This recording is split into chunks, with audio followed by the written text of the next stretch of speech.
Hello everyone. आज हम 7th unit start करेंगे, dual nature of radiation and matter, जो कि 11th चैप्टर है। इस वीडियो में हम जो है लाइट के ड्यूअल नेचर के बारे में पढ़ेंगे और मैटर के भी। इससे पहले हमने जब वेव ऑप्टिक्स में देखा कि जो लाइट है वो वेव की तरह बिहेव करती है और लाइट को एक वेव मान के हमने रिफ्लेक्शन, रिफ्रैक्शन, इंटरफेरेंस, डिफ्रैक्शन इनको एक्सप्लेन किया था। अब इस वीडियो में इस चैप्टर में हमें देखना है कि उसका पार्टिकल नेचर कैसे है। तो वो बहुत सारे अच्छे अच्छे फिनोमिनास को देख के ये मानना बहुत मुश्किल हो गया था कि लाइट का जो है वो पार्टिकल नेचर भी हो सकता है। तो इसको धीरे धीरे हम आगे को पढ़ेंगे और वहां पे हमने बहुत सारी चीजों के बारे में पढ़ा था और बहुत सारे जो हाइगेंस थ्योरी के फेलियर थे कि उसमें वो फोटो इलेक्ट्रिक इफेक्ट को एक्सप्लेन नहीं कर पाया। तो यहाँ पे हम फोटो इलेक्ट्रिक इफेक्ट के बारे में भी पढ़ेंगे। तो उससे पहले फोटो इलेक्ट्रिक इफेक्ट को समझने से पहले हमें दो चीजों को जानना ज्यादा जरूरी हो जाता है। पहला है वर्क फंक्शन। वर्क फंक्शन क्या होता है? तो इसमें क्या होता है, जैसे एक प्लेट है, एक मेटल की प्लेट है। अगर इस प्लेट में बहुत सारे इलेक्ट्रॉन्स होंगे, उन इलेक्ट्रॉन्स को अगर हम एनर्जी देते हैं किसी सोर्स से, हमने इसको एनर्जी दी, तो क्या होता है, इलेक्ट्रॉन्स जो होते हैं जिनकी एनर्जी इसके वर्क फंक्शन से ज्यादा होती है, वो क्या करता है, इससे बाहर निकल जाता है।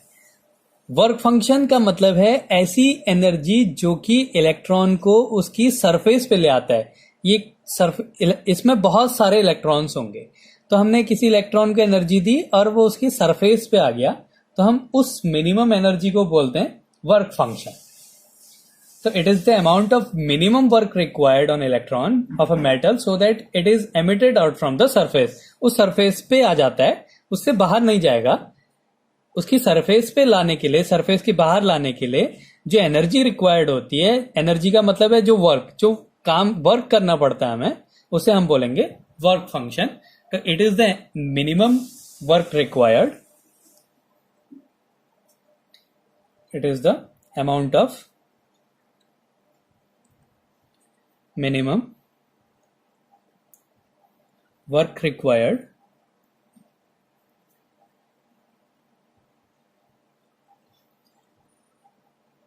on electron of a metal so that it is emitted out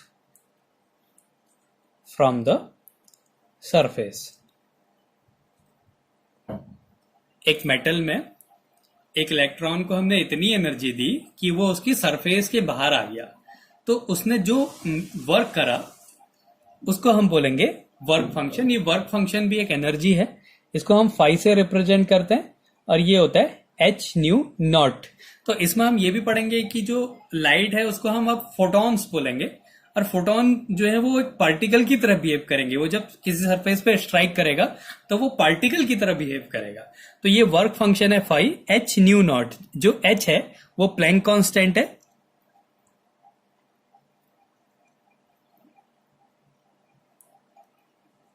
तो प्लैंक ने सबसे पहले ये बताया था कि जो लाइट होती है वो फोटॉन्स के फॉर्म में रहती है और बंडल्स में रहती है,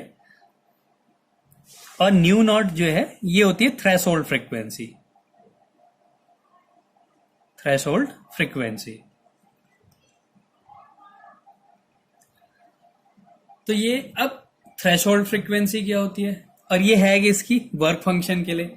तो जब हम किसी को एनर्जी दे रहे हैं, एनर्जी ये होता है एच न्यू के इक्वल। अगर कोई जो फोटोन होती है उस फोटोन की जो एनर्जी होती है वो एच न्यू होती है।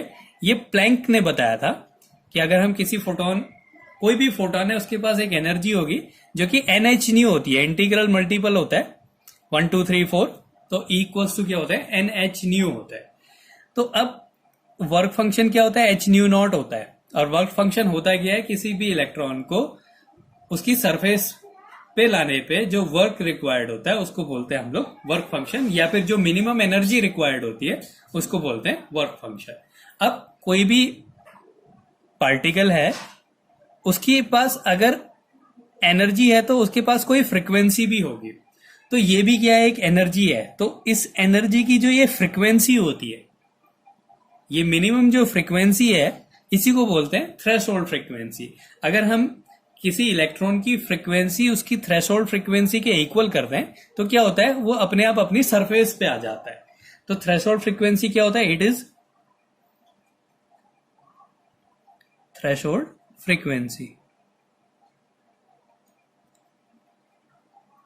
ये आगे फोटो इलेक्ट्रिक इफेक्ट्स में काफी यूज होंगे, तो ये और ज्यादा अच्छे से एक्सप्लेन होगा जब हम फोटो इलेक्ट्रिक इफेक्ट्स को पढ़ेंगे और डेविसन जर्मर का एक्सपेरिमेंट्स को पढ़ेंगे, तो यहाँ पे और ज्यादा क्लियर होता जाएगा। तो थ्रेशोल्ड फ्रीक्वेंसी क्या होता है, it is the minimum frequency, minimum frequency which is required to emit an electron, and it is just sufficient for that. Such electron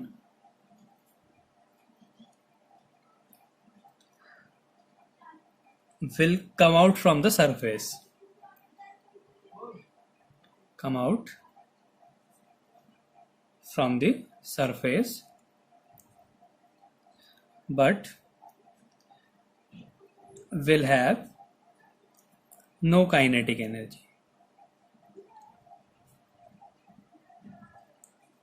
वो सरफेस के बाहर तो आ जाएगा, सरफेस के बाहर मतलब ये यहाँ पे आएगा, लेकिन इससे आगे नहीं जाता है क्योंकि उसके पास कोई काइनेटिक एनर्जी नहीं है, मतलब उसको कोई एक्स्ट्रा एनर्जी नहीं मिली। अगर हम इसको वर्क फंक्शन से ज्यादा, मान लिया ये यहाँ पे था, हमने इसको एनर्जी दी तो क्या होगा, ये जो है यहाँ से यहाँ आ जाएगा।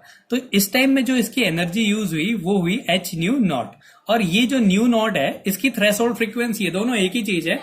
इसमें हमने वर्क फंक्शन में पूरी एनर्जी को बताया, उस एनर्जी की जो फ्रीक्वेंसी होती है उसे हम थ्रेशोल्ड फ्रीक्वेंसी कहते हैं। इससे क्या होता है, अगर हम किसी इलेक्ट्रॉन को उसकी थ्रेशोल्ड फ्रीक्वेंसी के इक्वल फ्रीक्वेंसी दे दे तो क्या होता है, इलेक्ट्रॉन उसकी सरफेस के बाहर आ जाता है, लेकिन उससे आगे नहीं जा पाता क्योंकि उसके पास कोई एक्स्ट्रा एनर्जी नहीं है। उस एनर्जी को हम बोल रहे हैं काइनेटिक एनर्जी। तो ये दो टॉपिक्स हैं। पहला है वर्क फंक्शन, किसी इलेक्ट्रॉन को उसकी सरफेस पे आने के लिए जो मिनिमम एनर्जी रिक्वायर्ड होती है या फिर जो मिनिमम वर्क डन करना पड़ता है उसको बोलते हैं हम वर्क फंक्शन, और उस वर्क फंक्शन की जो फ्रीक्वेंसी होती है उसी को बोलते हैं हम लोग थ्रेशोल्ड फ्रीक्वेंसी। तो यहाँ पे क्या है कि इससे पहले क्या था, जो जब हम वेव नेचर के बारे में पढ़ रहे थे तो जो मैक्स प्लैंक थे,